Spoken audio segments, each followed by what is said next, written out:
Tonight on TV2 News, the conflict between Israel and Palestine hit close to home for members of the Kent State community. How Jewish and Palestinian students reacted to these attacks. A colorful weekend is ahead for Kent State, the annual Rainbow Weekend that honors LGBTQ+ History Month. Kent PD is looking to stop crime in a unique fashion. TV2 talked to Mike Lewis, and we have the details. California is feeling lucky, the Powerball lottery winner and the newest billionaire. All these stories and more as TV2 News starts right now.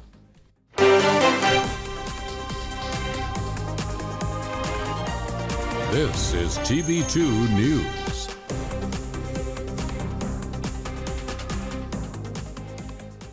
Good evening, Portage County. Thank you so much for joining us on this Thursday evening. I'm Matt Corrali. And I'm Sydney Brown. We begin our coverage with the vigil on campus in response to the tragedies in Israel and the protest by Palestinian students. TV2's own Lex Radde was at the event hosted by Kent State's Jewish Center Hillel and at the protest in Risman Plaza. Lex, good evening. What can you tell us? That's right. Multiple organizations and groups of students on campus gathered today to honor lives lost in the Hamas and Israel war and to bring awareness to the increase in violence happening in the Middle East.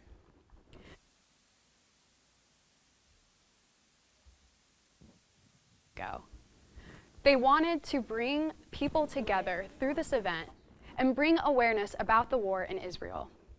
Hillel wants to support the Jewish and Israeli students and community members here on campus. They say this is a time for people to come together. A lot of students at any time, but especially at a time like this, can feel alone, especially because the Jewish population is so small. A lot of people might not have Jewish friends or Jewish connections on campus other than Hillel. So being able to come here and feel supported by the community, no matter the situation, is extremely important. The group had Hillel speakers and invited all members of the community to listen to the needs of the Jewish community. Want justice! You say how? End the occupation now! We want justice! Also earlier today, there was a second event on campus trying to bring awareness to what's happening in the Middle East. The Students for Justice in Palestine, the Muslim Students Association, and the Students for Democratic Society protested for Palestine on the K. Students spoke about the violence happening to not only spread awareness, but also messages of love and encouragement. The students then marched from the K to the Rock on campus and spray painted the Palestinian flag in Free Pal. We're just here to speak out and educate people, especially Kent State students who may not know about it, and to just speak our truth. The truth is that Palestine has been occupied for over 75 years. People have been suffering for 75 years, but we are strong and we are resilient, and that's why we're here today. Now, the complicated conflict between Palestine and Israel has been going on for decades, but war on Hamas was declared by Israel just this Sunday. International Studies professor Josh Stager went into more detail about the recent attacks in Israel. 56-year military occupation, the 75 years of settler colonialism and the taking of Palestinian land produced on Saturday morning a criminal act where an organization called Hamas broke out of Gaza and murdered and killed at least at this current moment 1,200 people. TV2 will continue to update you on the Palestine-Israel conflict. For TV2 News, this is Lex Radde.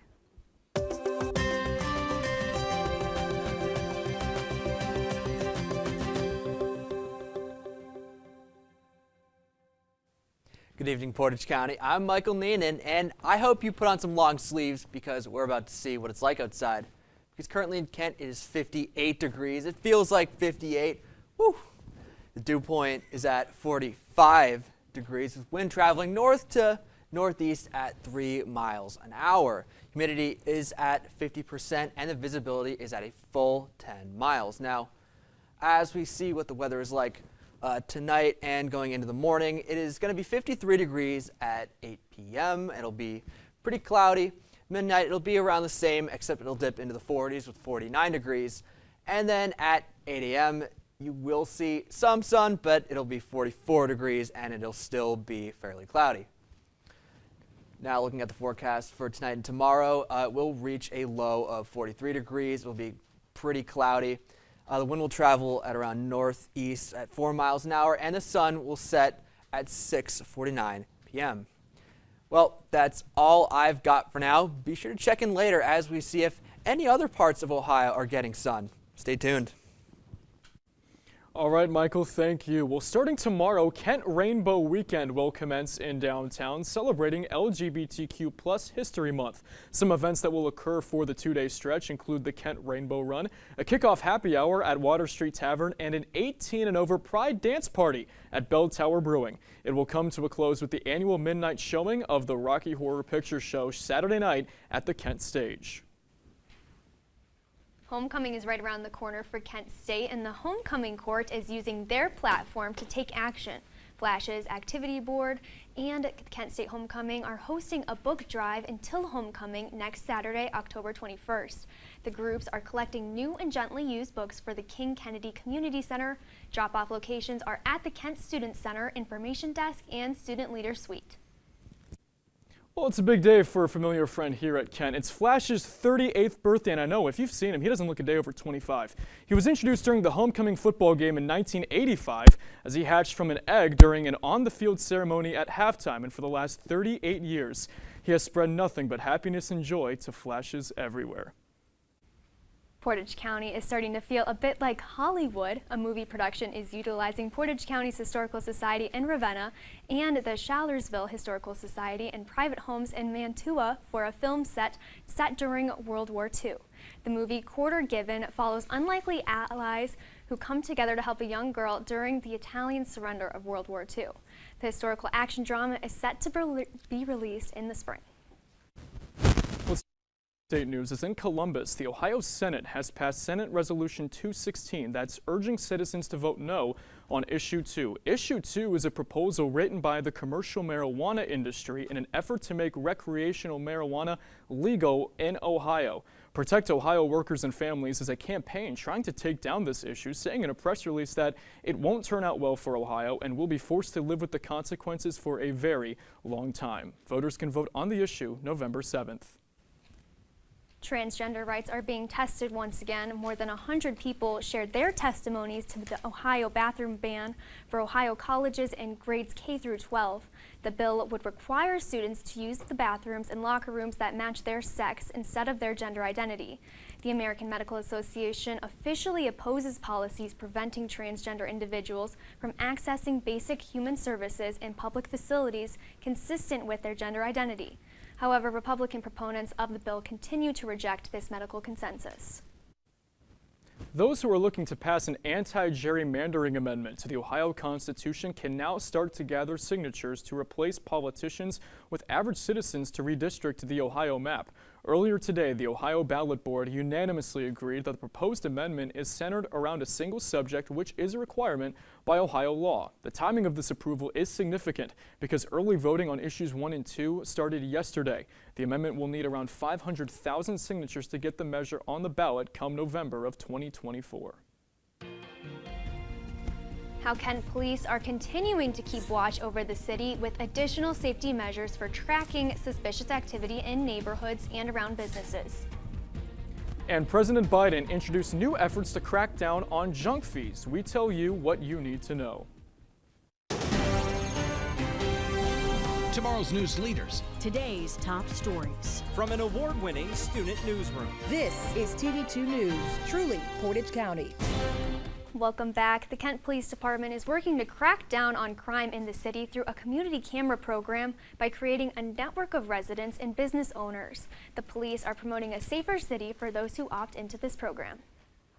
This community camera watch program is something that we've been doing for a couple of years, and it gives our residents and our business owners and employees downtown an opportunity to kind of take a little bit more ownership and try and keep the city a little bit more crime-free. Halloween isn't the only thing that causes a fright. Kent police are continuing to keep watch over the community by maximizing their available resources. It just gives us the opportunity to reach out to them and say, a crime may have happened in your neighborhood and your cameras may have caught some footage that could be really useful in our investigations. This initiative is utilized at other Ohio police stations and aims to mitigate crime in the area with over 60 Kent cameras already opted in. I was actually really happy about it. I found out about it a few months ago and opted in. Any kind of extra layers of protection is a good thing. Obviously, we love this community. We want to be safe in it. We want our kids to be safe in it. So if there is an additional option or way to make that happen, why wouldn't we support it? Even with this program in place, Kent police confirmed that there are few crimes in the city. I mean, our street's pretty boring, but you know, sometimes you never know. So yeah, I was actually a very positive reaction to it. But the mission stands to protect individuals through proactive and preventative measures of Security Watch. It is hopefully kind of cut back on the amount of property crimes that have gone on, especially around businesses or homes where it's clearly marked or clearly visible that they have some type of surveillance or they're alert, they're prepared. You know, they're not going to be victims. Reporting in Kent for TV2 News, I'm Sydney Brown.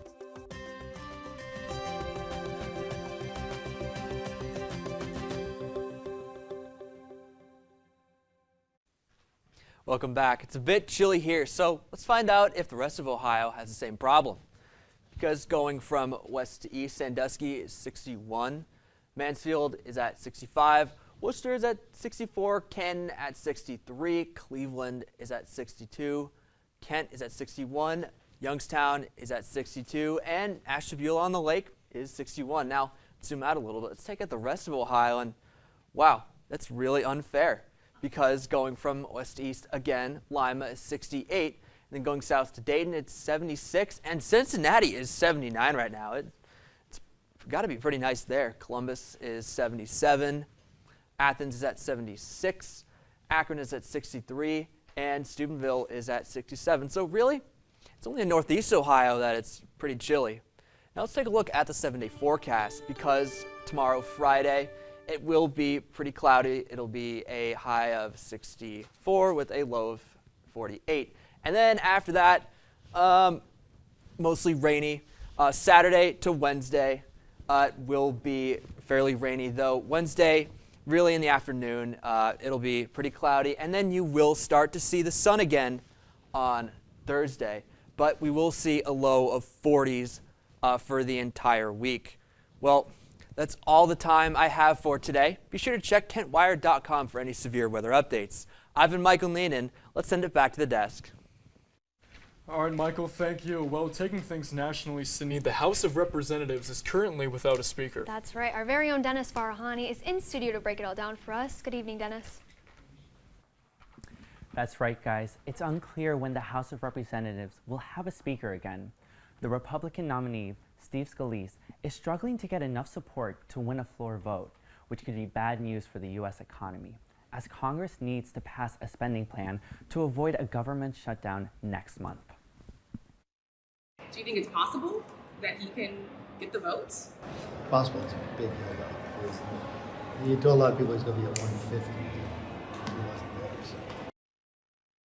Many of us who can do our own whip count knew that the votes weren't there. So let's figure this out. And they tried to steamroll it, and that's not a good direction to go, so I'm not there. Scalise needs 217 votes to become Speaker, but some Republicans say they won't support him. Tim Jordan said he will not be running for House Speaker and would continue to stand behind Scalise as the Republican nominee and for House Speakers, and hopes his supporters will do the same. Scalise said that he wanted to speak to all the Republican members to try to bring the conference together, and stated that he thought he had a constructive meeting.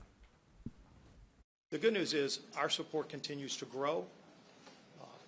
We're continuing to work to narrow the gap, and that's going on, and we're going to continue the meetings. Even though House Republicans have chosen Scalise as their Speaker nominee, it's still unclear when a vote will take place. Reporting for TV2 News, I'm Dennis Farahani. Dennis, thank you so much. Senator Bob Menendez has an additional charge coming to him and his wife as federal prosecutors allege they conspired to have the Democrat from New Jersey act as a foreign agent of Egypt. Menendez was chairman of the Foreign Relations Committee at the time of the actions, and this will add a new dimension to this case, alleging that a U.S. senator was working on behalf of another country.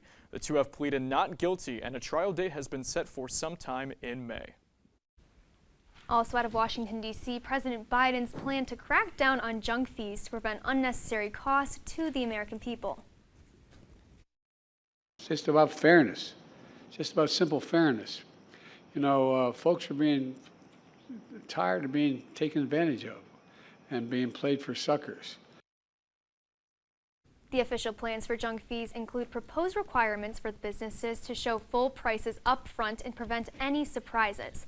Biden's hope is to end hidden or misleading charges. This junk fee crackdown is part of the plan presented by Biden, including a $2 billion savings plan and $140 million in consumer refunds from previous crackdowns on junk fees from the Consumer Financial Protection Bureau. Inflation prices have rose more than expected nationwide after the month of September. Today, information was released by the Bureau of Labor Statistics, and it says that gas and rent went up, along with pressure of consumers. The Consumer Price Index rose 3.7% from last month, and experts projected that it would spike 3.6%. However, when it comes to food prices, that's at its lowest rate since March of 2021, as it matches overall inflation rate at that 3.7% stat. Chipotle bowls are now on the rise, and not in popularity this time, but in price. The Mexican grill chain shared its modest price increase to offset rising food costs. While the chain won't say much about its rising prices, in June 2021, the increase was about 4%. Chipotle CEO says so far the chain hasn't seen a decrease in business from lower income customers. Well, Sydney, I have some bad news for the two of us. We didn't win the Powerball. It actually came out of someone from California, as according to the California Lottery, the winning $1.7 billion ticket was sold at Midway Market and Liquor in Fraser Park, 70 miles north of Los Angeles. Just to give an idea of how rare this is, Powerball said that the chance to win is 1 in 292.2 million odds. This is the first time in Powerball history that back-to-back cycles of the lottery have rewarded billion-dollar grand prizes. The writers' strike is still causing outrage. Negotiations between Hollywood studios and SAG-AFTRA, representing about 160,000 actors, have been suspended. The conversations disbanded after there was no longer productive actions for their behalf. The union is frustrated on the studio's failure to deliver sufficient wage increases and allegedly sharing misleading information to try to end the strike effort. Now going to the UAW strike, the union gave Ford a shock and turned the escalation up as it ordered workers to be off the job at the company's largest plant. 8,700 workers at the plant in Louisville were called off work as many important vehicles are made there, including their heavy-duty truck series and full-size SUVs. The union met with Ford last night, but the discussion lasted only a few minutes. The strike has been going on with Ford and General Motors since September 15th. I know Matt's excited. The Eras Tour continues to break the boundaries of what is going on for a concert. Find out how you can see the concert on the big screen starting tonight. And the championship games are nearly set for the MLB playoffs. Find out who is taking one step closer to the World Series on your TV2 Sports Report.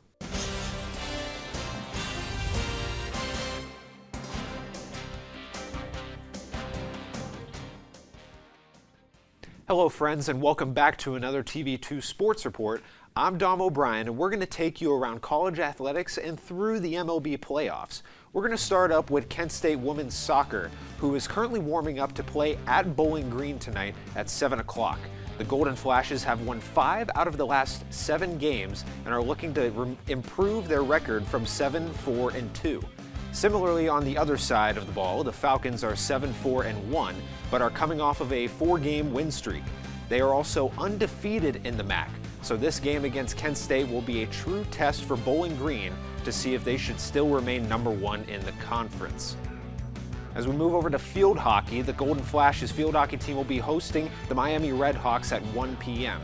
Kent State is coming off a 3-0 loss against Ohio State University, which puts them 3-9 on the season.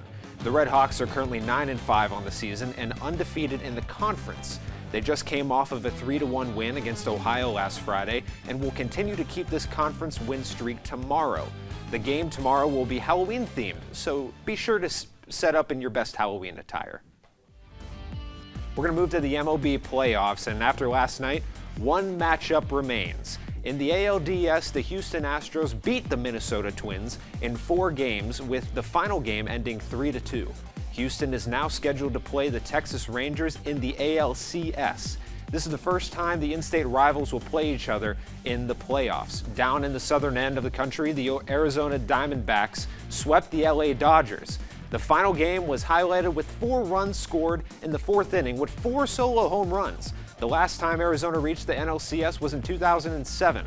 They will now wait for the winner between Atlanta and Philadelphia, who will play at 8:07 p.m. tonight. Now it's time for our Thursday night football feature.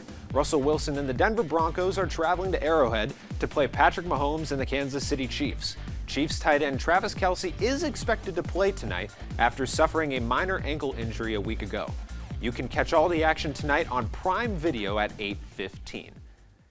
And that's all we have for you tonight. We hope you enjoy the rest of your week with some playoff baseball and many more sports alike. I'm Dom O'Brien. Back to you guys with the news. Celebrating 20 years of Starbucks' pumpkin spice latte, new merchandise has been revealed. We tell you what you can buy to celebrate. Premiere day for Swifties. Taylor Swift's The Eras Tour film is expected to break box office records with already 100% score on Rotten Tomatoes and ticket prices flying. Fans were able to see Swift on the red carpet last night dressed in a light blue gown and rocking a short bob haircut. But also on the red carpet for the premiere was the other big female name in music, Beyonce. Swift and Beyonce shared photos on social media sharing their support for one another ahead of Queen Bee's own concert movie that is expected to hit theaters in December. Well, in case you need more Starbucks merchandise, you can buy a pumpkin spice latte varsity jacket. It comes as a celebration of the 20-year anniversary of the drink, and it's not the only new way to celebrate the latte's anniversary. You can also get temporary tattoos spelling HBDPSL. And Tuesday, all Starbucks stores will have a 2003 playlist on Spotify, the year the drink was released. And I chuckle at that because 2003 is a very odd, music choice. So I can think of 3 things, like Destiny's Child, Creed, Outkast, that's all I got. Fair enough. Yeah. No, yeah. I mean, I like the varsity jacket idea because I'm a big varsity jacket guy myself. Yeah. So seeing that is awesome. But are you a PSL fan? Oh yeah, for sure. Oh, okay. Of course I am. Why? Come on, what are you? Of course we are. I mean, I would get the jacket, but personally, I'm just not a big fan of PSLs. I've had them before. I don't think they're very spicy. I was kind of disappointed at them. Wow, going out for the That's a spice. take. Well, the guy from Worcester, Mass. I know you're a big Dunkin' Not guy. from Worcester, Mass. You're not? Framingham, Mass. Oh, that's right. I was going to say you're from that area. I'm sorry. I need to. Well, what are we doing? Do my homework. I know it's terrible. Next time, I was going to say, yeah, that's all the time we have for tonight. Thank you guys so much for joining us. For updates on all these stories and more, visit our website. And follow us across social media at Kent Wired. I've been Dom O'Brien. I'm Michael Neenan. I'm Sydney Brown. And I'm Matt Crawley. Have a great night, Portage County. This is Portage County's TV2, broadcasting from the campus of Kent State University. Streaming online at kentwired.com.